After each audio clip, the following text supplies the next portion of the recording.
Sa kabila ng kasikatan, kayamanan at impluensya, nananatiling matibay ang pananampalataya ng ilang Pilipinong celebrities bilang mga deboto ng Poong Jesus Nazareno.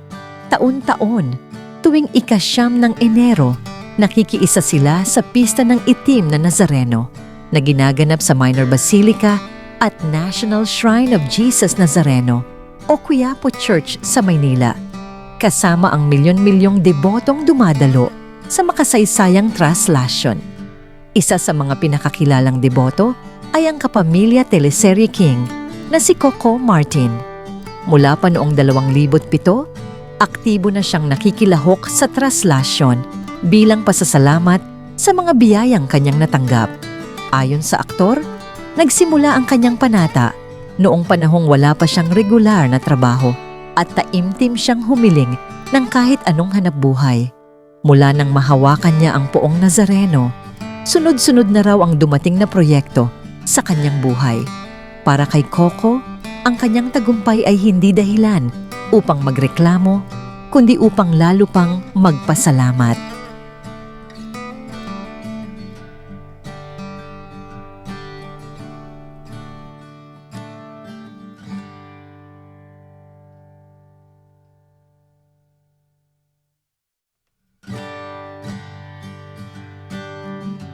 Bata pa lamang si Angeline Quinto ay deboto na ng Poong Nazareno, kasama ang kanyang adoptive mother na si Mama Bob. Lumaki siya sa Sampaloc, Maynila, kung saan taon-taon ay may prosesyon patungong Quiapo. Ayon sa singer-actress, malaki ang papel ng kanyang pananampalataya sa kanyang pagkapanalo sa Star Power noong 2011. Regular siyang nagdarasal sa Quiapo at naniniwalang ang kanyang career sa pagkanta ay biyayang nagmula sa Poong Nazareno.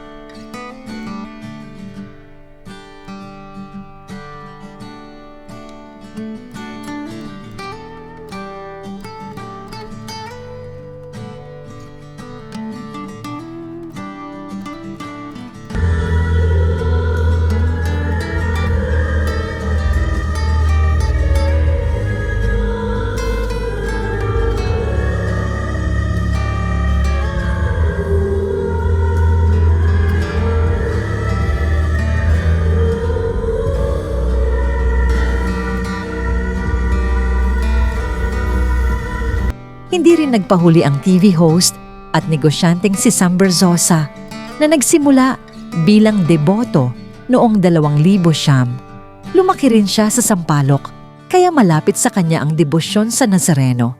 Ayon kay Sam, mula nang siya ay manata, isa-isang natupad ang kanyang mga pangarap. Sa kasalukuyan, kabilang na siya sa mga tumutulong at nagsisilbi sa traslasyon. Kabilang ang pagsampa sa andas, isang panatang kanyang tinutupad taon-taon.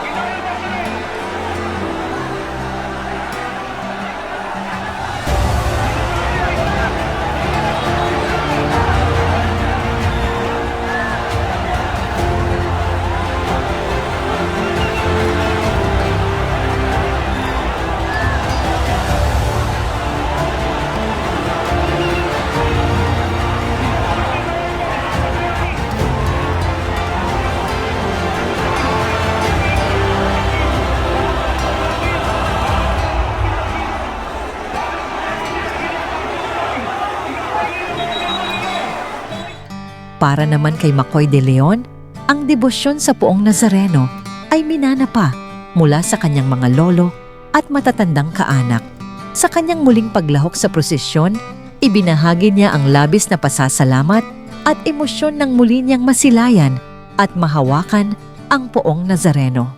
Para sa aktor, ang debosyon ay hindi lamang personal na panata, kundi isang pamanang pananampalataya.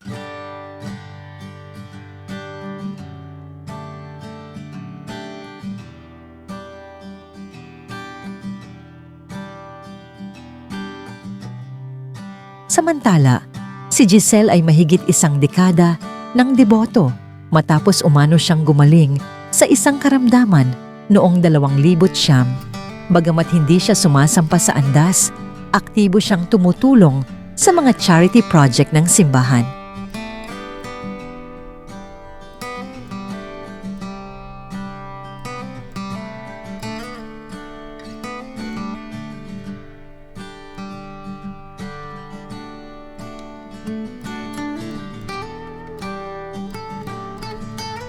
Isa rin sa pinakakilalang deboto ay si Noli de Castro o Kabayan na nagsimulang manalangin sa Quiapo noong siya ay college student pa lamang. Ang simpleng hiling niyang magkaroon ng sariling radio program ay nauwi sa mas malaking biyaya, isang matagumpay na karera sa radyo at telebisyon.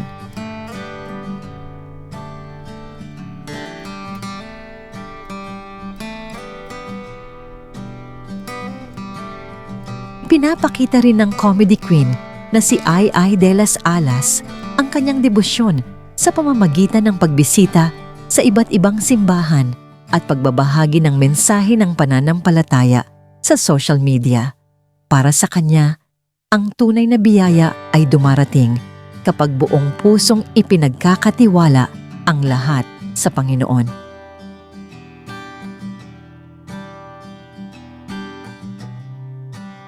Si Tina Paner naman ay personal na nagtutungo sa Quiapo upang magdasal at magpasalamat, habang si Bayani Agbayani ay nagmana ng debosyon mula sa kanyang ina na humiling ng tulong sa Nazareno matapos pumanaw ang kanyang ama, isang panalangin sinagot umano ng Panginoon.